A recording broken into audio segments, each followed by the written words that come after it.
dipersembahkan oleh Dinas Komunikasi dan Informatika Kabupaten Malang. Assalamualaikum warahmatullahi wabarakatuh. Halo, selamat pagi pemirsa, apa kabar Anda hari ini? Senang sekali rasanya saya Anti Arjanti bisa kembali hadir menyapa Anda semua selama 1 jam ke depan, tentunya dalam program kesayangan Anda di program Top Show Gempur Rokok Ilegal pemirsa. Ya pemirsa, pemerintah Kabupaten Malang tentunya sedang gencar-gencarnya melakukan baik itu sosialisasi, pencegahan, serta penanggulangan adanya rokok ilegal di Kabupaten Malang. Tentunya ini juga tidak lepas dari peran serta dari dinas dan instansi terkait pemirsa. Dan pada kali ini kita kedatangan 4 orang cowok-cowok ganteng di sebelah saya pemirsa. Tentunya bersama dengan Komisi 3 DPRD Kabupaten Malang ada Pak Abdul Qadir. Halo Pak, selamat pagi. Pagi-pagi luar biasa ya. Saya kalau dengan beliaunya ini semangat malah tambah luar biasa. Oke, luar biasa ya. Dan tentunya bersama dengan Kepala Satpol PP Kabupaten Malang ada Dr. Andes Firmando Matondang MM. Assalamualaikum Pak, selamat pagi. Waalaikumsalam, selamat pagi. Semangat ya Pak ya. Semangat pagi terus. Luar biasa. Dan tidak lupa dengan Kejari Kabupaten Malang ada Pak Ari Kuswadi selaku Jaksa Fungsional Kejari Kabupaten Malang. Halo Pak, Assalamualaikum. Waalaikumsalam warahmatullahi wabarakatuh. Selamat pagi, semangat. Selamat pagi, semangat juga ya. Kayaknya auranya beda gitu ya hari ini ya. Ya auranya lebih capek. Baik, dan bersama dengan Bapak Beni Setiawan dari Bea Cukai Malang, pemeriksa Bea dan Cukai pertama. Halo Pak Beni. Hai Kak. Pak Beni, selamat pagi ya. Semangat pagi. Apa kabar hari ini? Alhamdulillah baik. Alhamdulillah luar biasa ya. Dan tentunya pemirsa Batu TV yang di rumah dan juga hadirin yang ada di sini, saya ucapkan terima kasih atas kedatangannya. Kita akan membahas sebuah topik yang luar biasa tentang anggaran DPHJHT tahun anggaran 2025 yang dikelola oleh Satpol PP ya. Oke, udah siap Bapak? Baik, saya ingin terlebih dahulu menuju ke Bapak Firmando. Ya, selamat pagi. Selamat pagi Pak Firmando. Pak, oke, kita kan akan membahas tentang anggaran DPHJHT yang dikelola oleh Satpol PP Pak di tahun 2025 ya Pak ya. Nah ini kegiatan atau program apa saja sih yang telah dilakukan Satpol PP ini Pak dalam mendukung penegakan hukum ini yang seperti apa? Monggo Pak Firmando. Ya, terima kasih. Assalamualaikum warahmatullahi wabarakatuh. Waalaikumsalam warahmatullahi wabarakatuh. Ya. Berkaitan dengan dana DPHJT di 2025 ini formatnya berbeda dengan 2024. Kita menggunakan PMK 72. Artinya beberapa kegiatan ini tidak bisa dilaksanakan seperti PMK 215 yang di 2024 ini. Khusus di 2025 ini ada 3 kegiatan. Yang pertama adalah operasi bersama. Ini kita mendampingi APH penegakan cukai, ini adalah teman-teman dari Bea Cukai. Operasi bersama ini kita dalam 2025 ini direncanakan ada 60 kegiatan. Kemudian 60 kegiatan. Ya, kemudian kegiatan yang kedua adalah pengumpulan informasi. Pengumpulan informasi kita laksanakan 60 kali 3. Artinya dari 60 operasi bersama kita bisa melakukan pengumpulan informasi. Kenapa? Sesuai dengan arahan dari PMK 72. Kemudian ada 6 kegiatan sosialisasi. Ini yang membedakan dengan penganggaran di 2024 atau yang ke belakang kemarin. Khususnya di sosialisasi kita tidak bisa lebih kepada sekarang ada 6 kegiatan itu saja. Artinya memang di PMK ini sangat berbeda. Ada beberapa pembatasan lebih difokuskan pada kegiatan penegakannya, khususnya operasi bersamanya. Itu untuk penganggaran kita di 2025. Baik, berarti untuk yang sekarang menggunakan PMK yang tahun 72 begitu. Oke. Bagaimana ini dari segi perbedaannya ini Pak Firmando untuk yang 2015 dengan yang 72?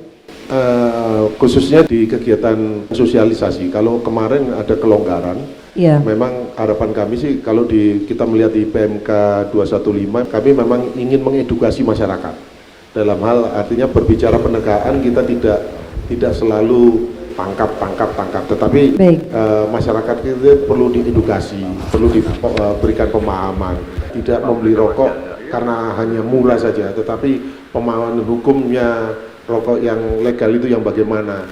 Ini yang kemarin lebih dikuatkan di PMK 215 itu, artinya memang kuat sekali sosialisasi, tetapi mungkin skemanya sudah berubah di 2025 ini menggunakan PMK 72.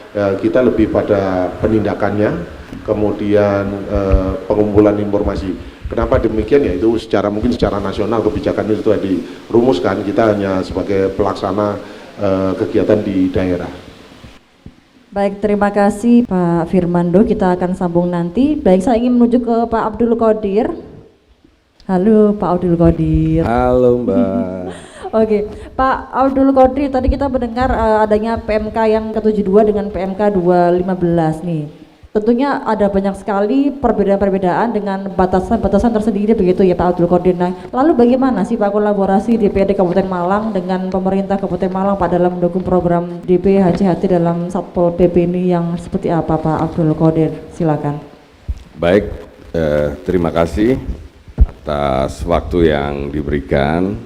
Sebelumnya saya boleh menyapa ya para pemirsa Batu TV ya. Baik. Yang hari ini mungkin ikut dalam pelaksanaan talkshow ini.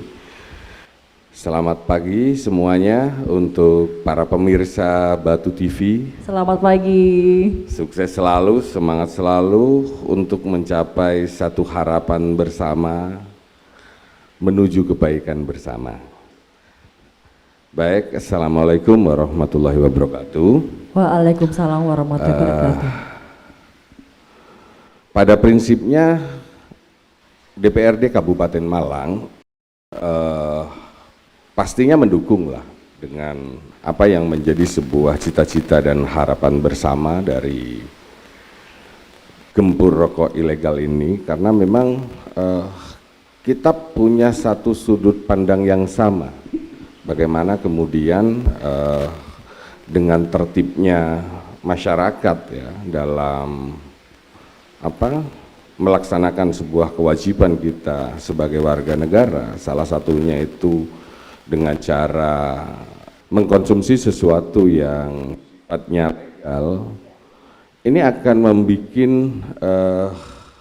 apa yang menjadi sebuah harapan kita terkait bagaimana Indonesia ini lebih baik ke depan, terutama dalam sektor pembangunan ekonominya. Apa yang sudah dilakukan pemerintah Kabupaten Malang melalui Satpol PP dalam penegakan hukum ya terkait masalah pemberantasan rokok ilegal ini sudah cukup maksimal dilakukan, sudah cukup masif ya. Artinya dari beberapa tahun ke belakang ini pengungkapan kasus terkait masalah rokok ilegal itu semakin menurun. Artinya sudah mulai tumbuh juga kesadaran masyarakat bahwa kalau ingin merokok yang sehat, belilah rokok yang bercukai gitu kan. Nah, ini sudah masif dikampanyekan oleh pemerintah Kabupaten Malang dan kesadaran masyarakat itu sudah tumbuh. Jadi pada sesi ini DPRD Kabupaten Malang memberikan apresiasi ya terhadap langkah pemerintah Kabupaten Malang melalui Satpol PP dalam hal melaksanakan tugas-tugas utamanya ya untuk melakukan campaign bagaimana kemudian masyarakat itu tumbuh kesadarannya untuk tidak mengkonsumsi rokok ilegal. Hanya mungkin yang perlu kita pikirkan ke depan, kalau ibarat orang sakit tuh, kalau kita mau melakukan pendekatan medis ya, melihat sebuah persoalan dinamika yang ada, itu tidak lepas dari sebuah diagnosis masalah. Kenapa sih sampai ada rokok ilegal itu?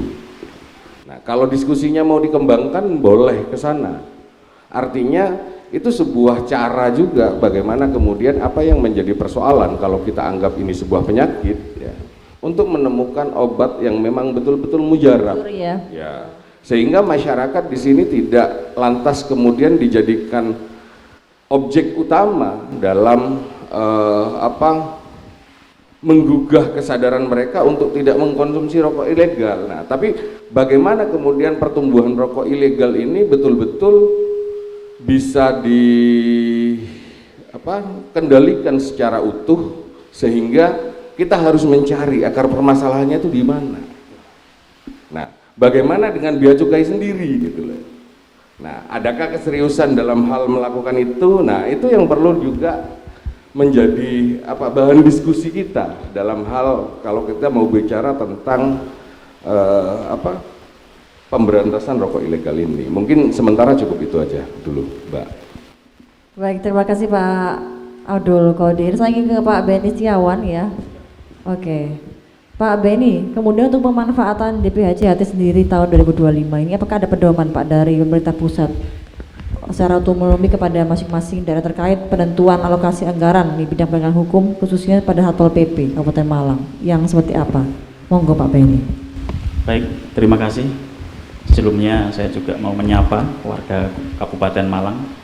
Selamat pagi Bapak-bapak, Ibu-ibu. Selamat pagi. Saya Beni Setiawan dari Kantor Pengawasan dan Pelayanan Bea dan Cukai Malang. Baik, terkait dengan penggunaan DPHJHT tahun 2025 seperti yang tadi telah diterangkan oleh Bapak Kasatpol PP, Bapak Firmando, memang berpedoman pada PMK 72 tahun 2024 dengan detail penggunaannya pada KMK 52 tahun 2024. Terkait dengan penegakan hukum, ada 10% dari seluruh DPHJHT yang diterima oleh daerah, yaitu 10% itu dibagi 3 untuk program pembinaan industri, kemudian program sosialisasi ketentuan di bidang cukai, dan program pemberantasan BKJ ilegal. Terkait dengan program pembinaan industri, itu pengawasan kepemilikan mesin pelinting sigaret. Jadi karena kami yang mengawasi reksan cukai itu istilahnya pengusaha-pengusaha yang bergerak di bidang cukai, baik rokok maupun minuman mengandung etil alkohol atau minol. Nah, itu karena kami yang mengawasi, maka kami yang mempunyai database, sehingga kami sudah mempunyai data terkait mana pengusaha yang mempunyai izin SKT, sigaret kretek tangan, mana pengusaha yang mempunyai sigaret kretek mesin, dan pengusaha yang punya dua-duanya, yang bergerak di bidang produksi SKT maupun SKM. Jadi mesin-mesin ini kita awasi pergerakannya. Misalkan ketika dia mempunyai pegawai 200 misalkan, ternyata dia juga punya mesin pelinting 3. Kita punya datanya pelinting ini produksi mana, tahun berapa, kapasitas produksinya berapa, dan ketika dia jual ke pihak lain harus dilaporkan kepada kantor bea cukai. Itu terkait dengan program pembinaan industri. Terkait dengan program sosialisasi itu kita ada penyampaian informasi ketentuan peraturan perundang-undangan di bidang cukai kepada masyarakat atau pemangku kepentingan, diantaranya berupa forum tatap muka seperti sosialisasi di depan masyarakat ya. Kalau dahulu di PMK 215 seperti yang Pak Firmando bilang tadi, kita lebih leluasa karena tidak ada batasan-batasan. Jadi ada misalkan ada kegiatan olahraga atau kegiatan keagamaan atau seni budaya yang di situ banyak menyerap audiens, kita manfaatkan untuk sosialisasi. Tapi ternyata di PMK 72 sudah tidak bisa karena sudah ada pembatasan jumlah terkait dengan anggaran juga sih. Gitu. Lalu ada juga untuk sosialisasi lewat media cetak seperti koran, majalah, brosur, poster dan sebagainya.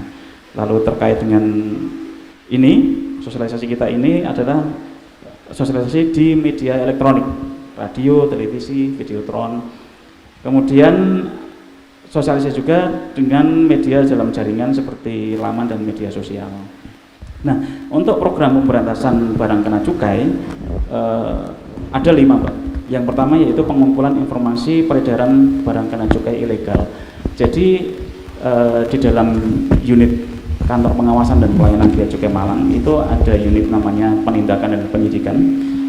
itu ada 2 seksi, yaitu intelijen dan penindakan dan seksi penyidikan.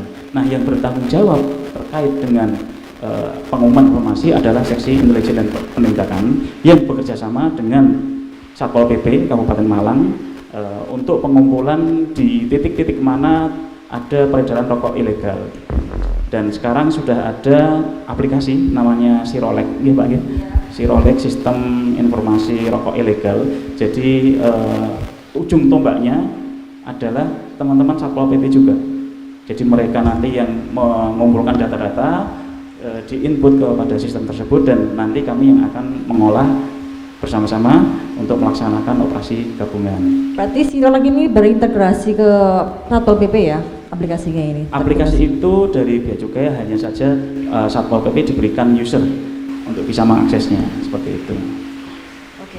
Baik, Pak Benny, ini saya mau menuju ke yang tadi bikin pembinaan. Ini kan ada yang SKT dan juga SKM begitu ya. Itu mesin yang mempunyai masa begitu maksudnya? Gimana? Yang mempunyai masa untuk hanya beberapa tahun gitu atau bagaimana? Ini untuk perawatannya maksudnya? Oh enggak, jadi dalam kaitan pengawasan, mesin ini kan kalau berpindah dan tidak diawasi maka akan memunculkan resiko. Resiko mesin itu dipakai oleh orang-orang yang tidak bertanggung jawab, yang kemudian dia mendirikan pabrik rokok ilegal dan digunakan untuk memproduksi rokok tanpa pita cukai. Tapi bisa ketahuan itu mesinnya ketika digunakan dengan orang lain begitu? Nah, itulah yang kita usahakan dari waktu ke waktu untuk mengawasi, membuat sistem pengawasan agar mesin-mesin itu bisa terawasi. Oke, baik. Terima kasih Pak Benny. Sama-sama. Baik, saya ingin menuju ke Pak Firmando kembali. Pak Firmando, tadi Pak Benny mengatakan bahwa aplikasi itu ya Sirolek ya begitu. Nah, ini apa sih apa itu kegunaannya, fungsinya Pak? Seperti apa? Silakan Pak Firmando. Ya, jadi aplikasi ini mungkin pertama dilaksanakan di Kabupaten Malang. Jadi dulu diskusi antara teman-teman Bea Cukai dengan kami yang di lapangan supaya pelaporan kami ini bisa update. Jadi selanjutnya aplikasi ini berperan penting, artinya teman-teman di lapangan dengan kita dibiayai untuk pengumpul informasi, teman-teman itu di lapangan bisa langsung melaporkan, mengirimkan data lokasi ada peredaran rokok ilegal sesuai dengan PMK. Memang kami ada pembatasan, kami bisa masuk di pedagang kecil dan eceran. Nah, kami memfoto pedagangnya, kemudian di situ ada jual rokok ilegal, kemudian kita foto, kita kirimkan share lokasi ke aplikasi Sirolek gitu, sehingga teman-teman di Bea Cukai bisa update langsung, bisa mengetahui hasil pengumpulan informasi kami. Bukan hanya Bea Cukai Malang saja, itu bisa langsung ke kantor pusat Bea Cukai di Jakarta. Ini kita gunakan memang ada beberapa kendala dulu dan sekarang sudah bisa diatasi. Contohnya yang tidak ada sinyal. Nah, itu kan upaya-upaya kami bagaimana pendekatan paling tidak misalkan kesulitan sinyal, kita mencari sinyal terdekat dan nanti kita tambahkan input informasi bahwa di lokasi terdekat tidak ada sinyal. Tetapi rata-rata sekarang di wilayah Kabupaten Malang sudah bisa ada sinyal, sehingga kita foto, kemudian kita kirimkan share lokasinya sehingga update tercepat. Nah, itu menjadi bahan bagi rekan-rekan BJK untuk menganalisa dan dilakukan operasi bersama. Berarti ini Sirolek lebih ke pendokumentasian adanya ulah-ulah oknum nakal yang rokok ilegal begitu ya? Iya. Lebih ke ya, jadi titiknya, menentukan titiknya di mana, sehingga nanti pada waktu operasi bersama kita sudah tahu sasarannya. Baik, terima kasih. Kemudian data diterima langsung ke pihak Bea Cukai, Pak Benny, begitu maksudnya? Ini dia. Jadi karena Sirolek itu sudah web based ya Mbak, bisa diakses dimanapun, kapanpun, dan real time. Jadi ketika teman-teman ngeklik foto, kemudian diupload ya saat itulah sistem di Bea Cukai sudah bisa melihat gitu. Tinggal koordinasi aja dengan Satpol PP untuk yang tadi Pak Satpol PP sampaikan terkait dengan bagaimana sih nanti perencanaan OPSGAP-nya gitu. Baik, terima kasih Pak Benny. Saya ingin menuju ke Pak Ari Kuswadi. Ini pertanyaannya tentang program Satpol PP Pak untuk kegiatan di PHJHT. Tanggapan Kejaksaan Negeri bagaimana Pak? Tapi dijawab nanti dulu, karena kita mau break dulu. Tetap dalam program acara Gempur Rokok Ilegal. Gembur. Dipersembahkan oleh Dinas Komunikasi dan Informatika Kabupaten Malang. Baik, terima kasih Anda masih bersama kami dalam program Gembur Rokok Ilegal. Gembur, gembur, gembur. Baik, saya ingin menuju langsung ke Pak Ari Kuswadi. Terima kasih Mbak Anti. Udah ngopi tadi ya Pak ya di belakang ya? Alhamdulillah Oke. sudah. Tambah cering gitu ya Pak Ari. Oke. Pak Ari, bagaimana Pak tanggapan Pak Ari Kuswadi tentang adanya program pada Satpol PP ini Pak terkait dengan kegiatan di PHJHT ini? Monggo Pak Ari. Terima kasih. Selamat pagi. Assalamualaikum. Selamat pagi bagi warga Kabupaten Malang. Di sini kami Kejaksaan Negeri Kabupaten Malang ada memiliki dua fungsi sebenarnya Mbak Anti. Sebagai garis besarnya adalah fungsi preventif dan fungsi represif. Dalam hal fungsi preventif, dalam hal ini Satpol PP dengan kami di tahun-tahun sebelumnya pada saat PMK 215 kita masih melakukan sosialisasi turun kepada masyarakat, ke semua lapisan masyarakat. Dalam hal ini pada saat itu juga dengan Bea Cukai ya Pak ya. Dengan ada 3 instansi ini, harapan kami kesadaran hukum masyarakat ini tinggi dengan berlakunya PMK 215 itu. Kemudian di 2025 PMK 72 yang pemberlakuannya 2025 ini saya nggak mengerti dalam artian apakah dengan sarana talkshow seperti ini bisa juga meningkatkan kesadaran hukum masyarakat atau seperti apa. Besar harapan kami sih dengan adanya program tadi yang disampaikan oleh Kasatpol PP dengan adanya aplikasi, kesadaran hukum masyarakat untuk melaporkan apabila terjadi peredaran rokok ilegal bisa diminimalisir. Kan seperti itu. Menindaklanjuti dari Pak Beni, kalau kejaksaan ketika Pak preventifnya sudah ada memiliki pusat sebagai fungsi represif, penuntutan. Ketika Bea Cukai melakukan penyidikan dan sudah menjadi tugas kami untuk melaksanakan penuntutan dan penyelesaian perkara pada tingkat pemeriksaan persidangan. Seperti itu Mbak. Baik Pak, kemudian untuk dari program yang dilakukan Satpol PP sendiri nih Pak untuk kegiatan di PHJHT ini bagaimana keterlibatannya pihak kejaksaan Pak, yang seperti apa keterlibatannya? Keterlibatan kami terus terang dengan adanya talkshow sampai kepada sosialisasi masyarakat, pemaulikan pamflet-pamflet. Dalam hal ini yang untuk meningkatkan kesadaran masyarakat betapa sih pentingnya, bahayanya rokok tanpa cukai atau rokok tanpa izin edar. Ini kan yang berakibat pada berkurangnya pendapatan negara dari sektor cukai. Itu yang sebenarnya kita dorong kepada Satpol PP supaya kesadaran hukum masyarakat ini tumbuh. Masyarakat juga mau melapor. Oh, di sini ada pabrik rokok ilegal. Oh, di sini ada tempat penjualan rokok tanpa pita cukai. Seperti itu, Pak.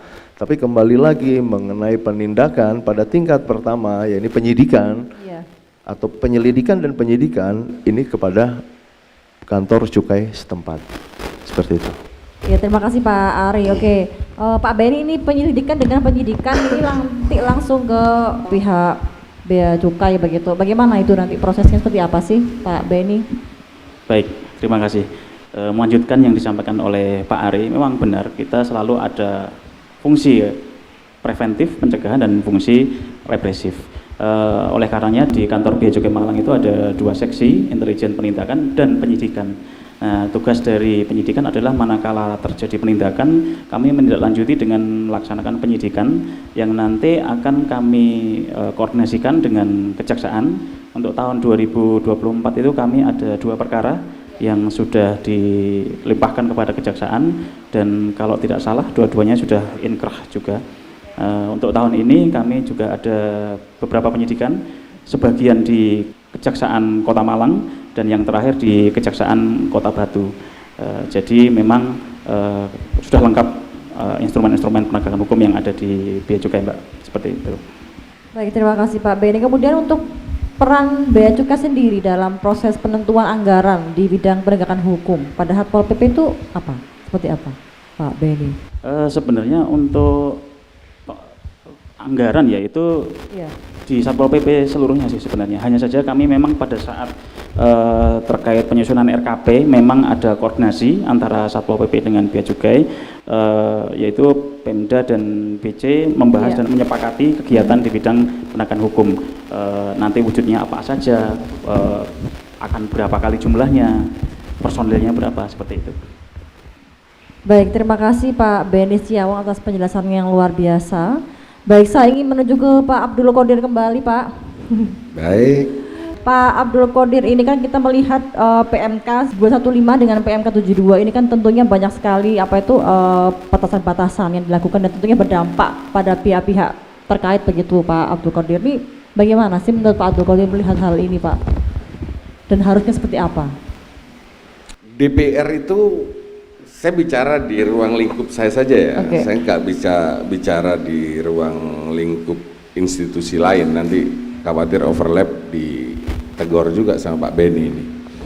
Kalau DPR pada prinsipnya sederhana ya, karena kami ini punya fungsi samalah dengan kejaksaan, cuman satu yang tidak kita miliki, penindakan, ya kan. Nah, kita hanya bisa memaksimalkan di fungsi pengawasan karena memang kami sebagai wakil rakyat ya, yang ada dalam unsur pemerintahan daerah memang memiliki sebuah kewajiban bagaimana kemudian ada hal-hal yang positif yang dilakukan oleh masyarakat ketika kita juga sudah berbicara tentang pendapatan ya. Iya, betul. Karena bagaimanapun ketika konsekuensi dalam satu konsep bernegara ini adanya pemerintahan tidak lepas dari sebuah anggaran. Jadi APBD itu kan dihimpun dari pajak rakyat, jadi dari rakyat oleh rakyat untuk rakyat. Nah, sehingga di posisi ini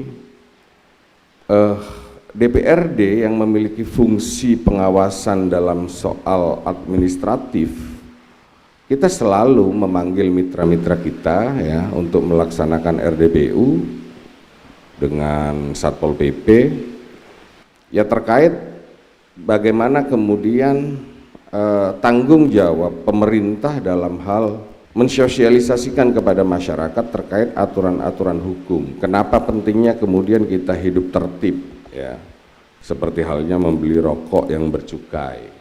Nah, hal-hal itu yang terus kita semarakkan dan kita rutin ya dalam hal melakukan RDPU untuk mencapai indeks kinerja dari OPD teknis dalam hal melaksanakan kampanye sosialisasi kepada masyarakat atas kesadaran hukum mereka agar supaya tidak melakukan hal-hal yang ilegal, termasuk dengan membeli barang-barang ilegal seperti rokok tanpa cukai ini. Nah, hanya kemudian begini Mbak, yang perlu kita gali betul ini kan sebenarnya hari ini yang kita pahami bersama, penindakan itu kan sebenarnya ada di Bea Cukai. Baru setelah proses penyidikannya selesai baru dilimpahkan ke kejaksaan ya kan, penuntutannya ada di kejaksaan. Nah, di posisi ini kita pun juga tidak bisa berbuat banyak. Artinya kalau kita mau konsen betul-betul mau terlibat dalam hal ya paling banter yang bisa kita lakukan apa? Melaporkan saja kepada pihak Bea Cukai bahwa di Tenggarai ada peredaran rokok ilegal. Nah, itu saja yang dilakukan dan saya melihat Pemkab Kabupaten Malang dalam hal ini Satpol PP, karena fokusnya hari ini Satpol PP, saya melihat sudah cukup bagus untuk itu. Cuman ya itu lagi, kita tidak bisa berbuat banyak dengan aturan yang ada, sehingga ya yang bisa kita lakukan adalah mungkin hanya menjadi mata, telinga, dan mulut untuk Bea Cukai ya dalam hal melakukan penindakan. Ya cuman harapan kami, karena kami punya keterbatasan hanya menjadi mata, mulut, dan telinga untuk Bea Cukai melakukan sebuah penindakan, harapan saya ketika sudah ada masukan dari masyarakat, laporan dari masyarakat, Bea Cukainya bergerak gitu loh. Bea Cukainya bergerak. Jangan kemudian ketika kita sudah memaksimalkan mata kita, memaksimalkan mulut kita, memaksimalkan telinga kita ya, untuk melaporkan bahwa ada tindak kejahatan di situ dalam hal rokok ilegal, Iya. ya kami mohon kepada bea cukainya untuk betul-betul bergerak melakukan itu. Jangan sampai kemudian justru bea cukainya yang pura-pura nggak lihat, pura-pura nggak tahu. Nah itu yang menjadi harapan masyarakat. Sorry ya, ketika saya menyampaikan ini karena memang posisi saya ini wakil rakyat, harapan rakyat bergantung kepada pemerintah hidup makmur, bahagia, itu memang adanya di rakyat gitu loh. Mungkin itu Mbak Yanti sementara. Terima kasih Pak Abdul Qadir. Bagaimana Pak Beni? Siap, terima kasih sekali Iya. Pak Abdul Qadir. Memang benar, memang kita butuh sinergi dari segala lini, dan tahun 2023 atau 2024 itu pernah kami melaksanakan rapat dengar pendapat antara DPRD Kabupaten Malang, kemudian Satpol PP waktu itu diwakili Pak Firmando, dan dari Bea Cukai waktu itu saya wakili juga. Memang benar dalam hal ini DPRD melaksanakan fungsinya, fungsi pengawasan dan sebagai corong suara rakyat ya, dengan membawa sampel-sampel rokok ilegal, dan itu menjadi masukan berharga untuk kami untuk melaksanakan. Hanya saja perlu diingat bahwa Undang-Undang Cukai itu kalau ditilik dari hukum administrasi negara itu hukum administrasi. Jadi tidak bertujuan untuk menghukum. Tujuannya itu pertama membina, sama seperti undang-undang lalu lintas kan, atau undang-undang lingkungan hidup, pasti awal-awalnya pengaturan, baru di belakangnya ada dana pidana. Makanya kami itu memaksimalkan sosialisasi, memaksimalkan edukasi. Kalau di dalam hukum, mohon maaf saya sedikit menyetir istilah Latin itu, istilahnya vigilandum est incipere ne ante puniens criminaliter. Jadi penegakan hukum itu seyogianya dilaksanakan dengan pencegahan. Iya. Pencegahan terlebih dahulu, baik dengan sosialisasi, dengan edukasi, dengan terjun langsung ke masyarakat gitu kan, baru dilakukan penghukuman atau pemidanaan. Jadi fungsi saat ini ya salah satunya sosialisasi untuk disebarkan kepada masyarakat agar mereka kesadaran hukumnya meningkat, seperti itu. Ya, terima kasih Pak Beni. Saya mau menuju ke Pak Firmando. Baik, Pak Firmando, kemudian untuk program-program kegiatan yang direncanakan ini akan berjalan mulai kapan, Pak? Sudah berjalan. Kita dengan rekan-rekan Bea Cukai sudah beberapa kali terjun ke lapangan untuk operasi bersamanya. Memang pada waktu bulan Maret kemarin kita mulai bergerak. Kalau dari 60 kegiatan harapannya kita paling tidak setiap bulan ada 4 kali operasi bersama. Kemudian untuk kegiatan sosialisasi yang memang berbeda sekali. Kalau di 2024 dengan PMK yang 215 kita masih gencar gitu. Tapi dengan PMK yang baru ada batasan-batasan, sehingga kegiatannya juga sudah berjalan. Yang terakhir kita bersama teman Bea Cukai melakukan pemusnahan bukti yang setelah diidentifikasi dari rekan-rekan Bea Cukai, kita adakan pemusnahan baru kemarin, kita laksanakan pemusnahan rokok hasil tangkapan itu. Tanggal 18 kemarin. Oke, 18 Juni kemarin ya.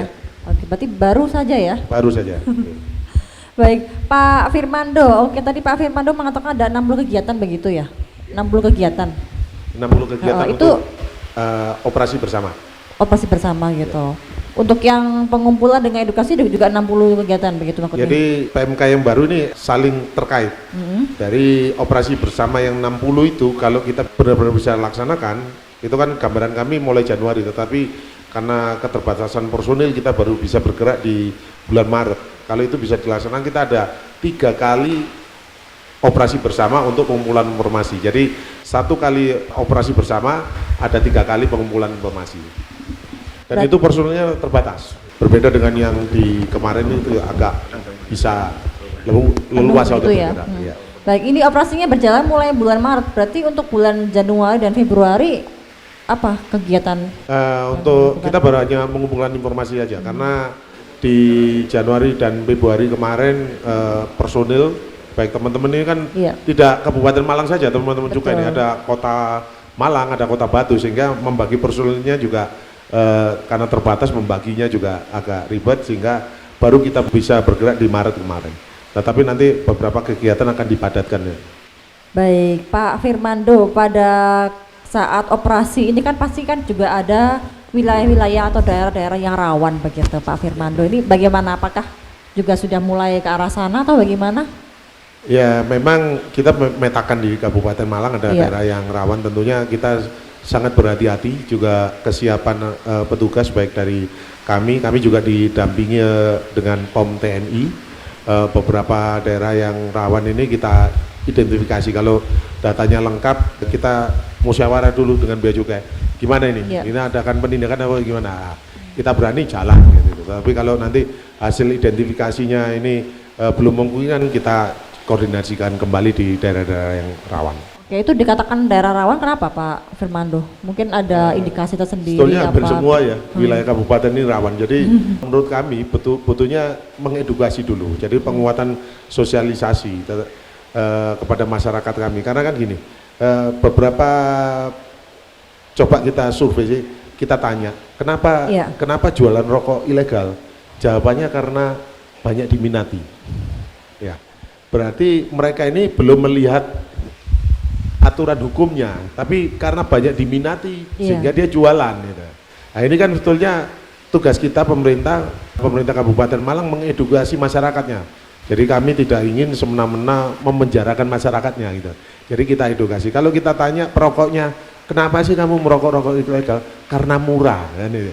Lah ini apakah ini karena cukai ini naik terus sehingga daya belinya turun? Nah ini nanti mungkin jadi pertimbangan pemerintah pusat. Apakah cukai ini jangan sampai naik terus? Nah, itulah kondisi lapangannya. Oke. Baik, terima kasih Pak Firmando. Kita istirahat sejenak Bapak-bapak sekalian, tetap dalam program acara Gempur Rokok Ilegal. Gempur, gempur, gempur. Dipersembahkan oleh Dinas Komunikasi dan Informatika Kabupaten Malang. Baik, kembali Anda bersama kami dalam program Gempur Rokok Ilegal. Gempur, gempur, gempur. Baik, saya ingin melanjutkan kembali tadi Pak Firmando ya. Oke. Bagaimana pada akhirnya ketika adanya banyak sekali ternyata orang di luar sana yang akhirnya menggunakan rokok yang tidak berpita cukai begitu akhirnya? Jadi kita tetap melakukan edukasi kepada masyarakat, walaupun kalau berbicara anggaran ada pembatasan. Jadi kita menggunakan rekan-rekan di kecamatan, karena kemarin tren di 2023-2024 kita hampir turun terus ke lapangan. Nah ini harapannya teman-teman tetap melakukan edukasi. Artinya secara pemerintahan kami tidak ingin menghukumkan warganya, ya. Tetapi kita ingin melindungi. Tetapi melindungi jangan sampai melawan hukum. Ya, saya setuju dengan Pak Anggota Dewan tadi, artinya perlu penguatan di edukasi masyarakat. Tetapi tidak selalu dengan murah itu selalu benar di mata hukum. Nah, ini nanti juga menjadi pertimbangan dari Bea Cukai Pusat, bukan teman-teman yang di lapangan. Artinya dalam menentukan kebijakan, kalau kita lihat memang nilai cukai rokok kita ini naik. Ya. Nah, ini akan pengaruh ke daya beli masyarakat, kondisi ekonomi yang tidak membaik. Masyarakat yang dulunya beli rokok yang 30.000 sekarang mampunya hanya beli yang 20.000. Yang 20.000 turun lagi ke yang harga murah. Yang murah ini yang ilegal. Nah ini yang perlu kita edukasi masyarakat. Mungkin itu. Terima kasih Pak Firmando. Saya ingin menuju ke Pak Ari Kuswadi.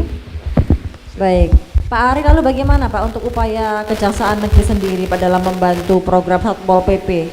Monggo Pak Ari. Terima kasih Mbak Anggi. Peran upaya Kejaksaan Negeri Kabupaten Malang berkolaborasi dengan Satpol PP pada utamanya saat 2023 kan medium 2023-2024 dengan berlakunya PMK 72 yang sekarang ini mungkin tidak sebanyak PMK sebelumnya dalam hal melakukan edukasi sosialisasi, tapi peran kejaksaan dalam hari ini ya harapannya dengan adanya preventif seperti ini, kesadaran masyarakat untuk memerangi rokok ilegal lah bahasanya itu dapat ditekan, meningkatkan kesadaran bahwa kalau masyarakat ini sadar bahwa pada ujungnya muaranya dana DBHC itu kembali lagi ke masyarakat Kabupaten Malang. Berkaca juga kepada peran kejaksaan dalam hal ini di 2024 yang lalu, seperti disampaikan Pak Mando maupun Pak Beni, bahwa kejaksaan ini kan apabila sosialisasi sudah, edukasi sudah, pembinaan sudah, Karena penindakan atau penuntutan yang dilakukan oleh kejaksaan adalah upaya hukum terakhir, ultimum remedium. Apabila tidak bisa dibina oleh Satpol PP maupun di Bea Cukai, secara otomatis Bea Cukai kan akan melakukan penyelidikan sampai pada saatnya penyidikan, dan tentunya penyelesaian hukum pada tingkat penuntutan ada di kami. Itu saja. Seperti tahun 2024 kemarin ada sebanyak 3 perkara tindak pidana cukai, utamanya rokok tanpa dilekati pita cukai, seperti itu. Kami intinya bahwa upaya hukum yang ada ditekankan adalah upaya hukum terakhir, itu ultimum remedium, dalam harapan bahwa upaya hukum ini juga bisa mengedukasi, bahwa ini bahaya ketika saya mengedarkan, ketika saya memproduksi rokok tanpa pita cukai atau tanpa izin yang berlaku sesuai dengan ketentuan, ini loh bahaya, ini loh akibat hukumnya, seperti itu.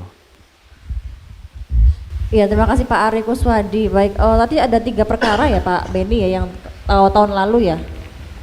Bagaimana itu Pak? Di mana itu? Sebagian besar dia yang distributor. Distributor besar, jadi dialah yang nyetok ke pedagang-pedagang kecil.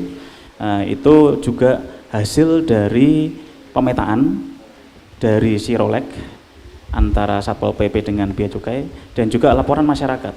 Karena di satu titik seperti yang Pak Firmando tadi bilang, kok ada peningkatan nih, trennya kok meningkat di titik itu. Iya.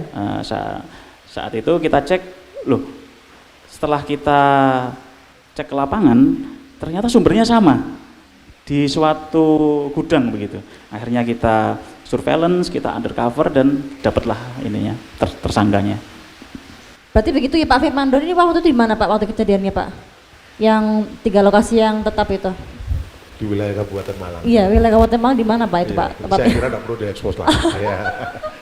Jiwa keponya meronta-ronta ya nanti. Kalau itu diekspos jadi masyarakat nanti mungkin kecamatan kan, yang perlu kita edukasi lah. Berarti itu juga hasil dari Sirolek ya Pak ya ketika itu ya? Iya, diantaranya Sirolek. Oke, sejauh ini untuk kendala yang ditemukan apa sih Pak Firmando ketika menjalani program yang saat ini sedang dijalankan begitu? Ada nggak kendala-kendala yang dialami? Tentunya harapan kami PMK 72 ini agak lebih fleksibel, leluasa. Kami berpikir beberapa kali di lapangan nih, kami dan teman-teman Bea Cukai ini menemukan benturan dengan masyarakat. Tentunya mungkin perlu diperhatikan kelengkapan seragam ataupun semacam rompi pengaman untuk perlindungan diri, supaya nanti apabila dengan kejadian-kejadian tidak terduga, teman-teman ini tetap aman gitu. Kalau teman-teman Bea Cukai ini paling tidak sudah pernah latsar ini, sudah pernah latsar mil ini. Kalau Satpol ini kan secara kemampuan bela diri juga terbatas, artinya pengamanan anggota juga penting, itu menjadi catatan. Kemudian itu tadi, masyarakat Kabupaten ini Malang perlu edukasi. Kita nanti harapannya bisa bergerak seperti tahun-tahun kemarin bersama Kejaksaan, dan mungkin dimungkinkan juga bersama DPRD Kabupaten Malang kita bisa bergerak, tetapi ada batasan-batasan yang tidak bisa dilaksanakan seperti tahun-tahun terdahulu, sehingga kita harus menyesuaikan dengan PMK yang terbaru. Tapi berharap sih kita tidak ingin memenjarakan masyarakat Kabupaten Malang, kita mengedukasi. Nanti juga bisa dilihat di YouTube SART, di YouTube SART itu upaya-upaya kami membangun RT yang bebas dari rokok ilegal, itu bisa dilihat. Jadi walaupun di tahun 2025 ini tidak teranggarkan, kami tetap bergerak. Program SART ini mengedukasi masyarakat, dari masyarakat untuk masyarakat, tetap kita gerakan. Bahkan kami nanti akan sinergi bersama BNN, nanti bebas rokok legal juga bebas narkoba di RT Kabupaten Malang. Kalau tahun ini mungkin sekitar 300-an yang sudah, walaupun ya 300 RT yang sudah mengikuti kegiatan itu. Iya, walaupun RT di Kabupaten Malang ini ada 15.000, tapi tetap kita laksanakan. Luar biasa ya. Baik, saya ingin menuju ke Pak Abdul Qodir. Ya. Baik, Pak Abdul Qodir, ini kan tadi kan Pak Firmando mengatakan sudah ada apa itu program SART ya, yang ternyata ini sudah 300-an RT yang sudah berjalan begitu ya Pak Firmando ya. Dengan adanya batasan-batasan yang ada saat ini. Bagaimana menurut Pak Abdul Qadir melihat program ini yang luar biasa ini, Pak? Jadi gini ya, sebelum saya masuk ke pertanyaan itu, saya tertarik dari apa yang disampaikan oleh tiga bapak-bapak ini, bahwa tidak ada keinginan bagaimana kemudian kita bisa memenjarakan masyarakat ketika kita berbicara soal rokok ilegal ini. Saya tertarik, karena apa? Saya punya pandangan yang sama. Karena kalau kita mau berbicara tentang rokok ilegal, kita fokuskan di situ. Masyarakat itu korban. Karena apa? Masyarakat tidak ikut memproduksi, gitu loh. Nah, mereka hanya sebagai konsumen yang kebetulan katanya Pak Firmando ini tadi karena faktor ekonomi bla bla bla dan lain sebagainya, maka pilihannya adalah beli barang yang murah. Karena kalau kita berbicara tentang ketika orang masyarakat itu ditanya kamu ingin hidup ruwet atau kamu ingin hidup senang, dia pasti jawabannya hidup senang, dan merokok itu senang, gitu loh. Baik. Ya kan? Nah, artinya apa? Saya sangat tertarik sekali. Itulah kenapa kemudian saya sangat mengapresiasi pemerintah daerah Kabupaten Malang, ya, Bea Cukai, Kejaksaan, yang sudah berlaku sangat bijak dalam hal penanganan soal kasus rokok ilegal ini. Karena memang terutama ya terkait masalah dana bagi hasil cukai ya di tembakau itu sangat membantu sekali ke masyarakat, sangat membantu sekali. Kita bisa meningkatkan bagaimana kemudian pelayanan kesehatan itu bisa didapatkan oleh masyarakat.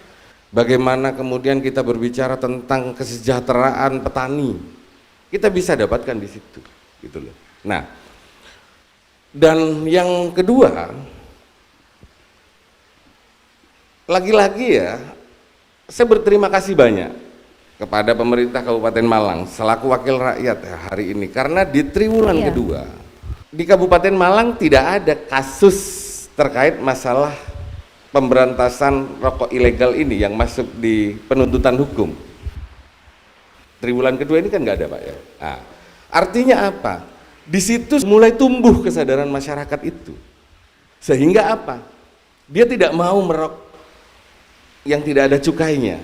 Nah, ketika masyarakat tumbuh kesadarannya dia tidak mau mengkonsumsi rokok yang tidak bercukai, maka para produsen rokok ya, dia tidak memilih Kabupaten Malang untuk dijadikan sebuah peredaran dari rokok itu. Nah, harapannya dengan kesadaran yang tumbuh seperti ini, ya kan? Ya artinya harus ada reward lah untuk pemerintah Kabupaten Malang, entah itu mungkin dana DHJT-nya itu bisa dinaikkan kembali atau bagaimana. Itu kan terima kasih, ya. Kalau ada apresiasi kan, ada keberhasilan kan harus diimbangi dengan reward, gitu loh. Jadi seperti itu, Pak. Baik, terima kasih Pak Abdul Qadir. Silahkan disampaikan untuk harapan kedepannya, Pak Ari terlebih dahulu, monggo. Terima kasih Mbak Anggi. Harapan kami bahwa dengan meningkatnya anggaran DBHJT yang diterima oleh Kabupaten Malang, tumbuh juga kesadaran hukum masyarakat Kabupaten Malang untuk tidak memakai atau menggunakan atau memproduksi rokok-rokok ilegal. Karena kembali lagi dana DBHC itu kembali lagi ke daerah Kabupaten Malang itu sendiri. Terima kasih. Baik, terima kasih Pak Ari. Silakan Pak Abdul Qadir, harapan kedepannya seperti apa? Monggo.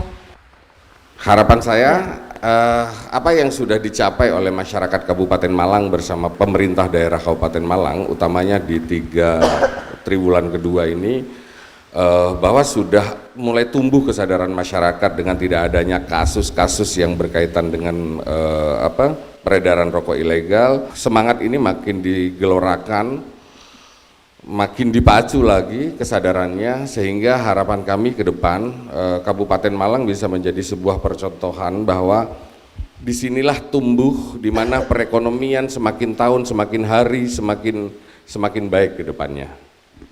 Itu, Mbak. Baik, terima kasih Pak Abdul Qadir. Selanjutnya Pak Firmando, silakan Pak disampaikan harapan kedepannya.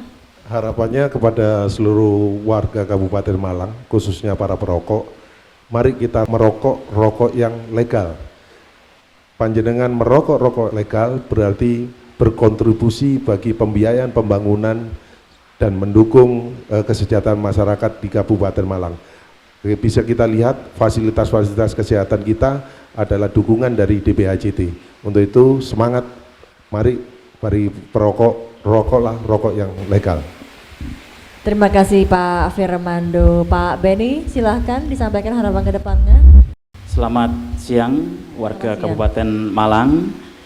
Saya harap tidak ada yang merokok rokok ilegal lagi karena tidak ada perlindungan bagi siapapun yang merokok rokok ilegal. Manakala terjadi masalah kesehatan, bapak-bapak, ibu-ibu tidak akan tahu menuntut kepada siapa karena rokok ilegal tidak jelas entitas yang produksi. Mari bersama kita berantas rokok ilegal. Terima kasih. Baik, terima kasih Pak Beni, terima kasih Pak Firmando, Pak Abdul Qadir, dan juga Pak.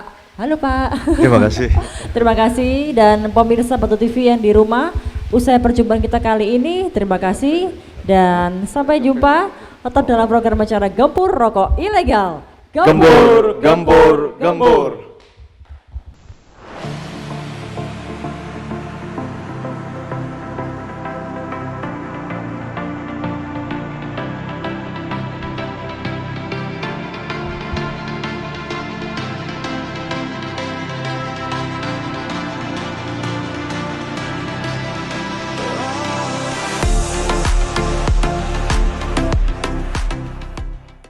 Dipersembahkan oleh Dinas Komunikasi dan Informatika Kabupaten Malang.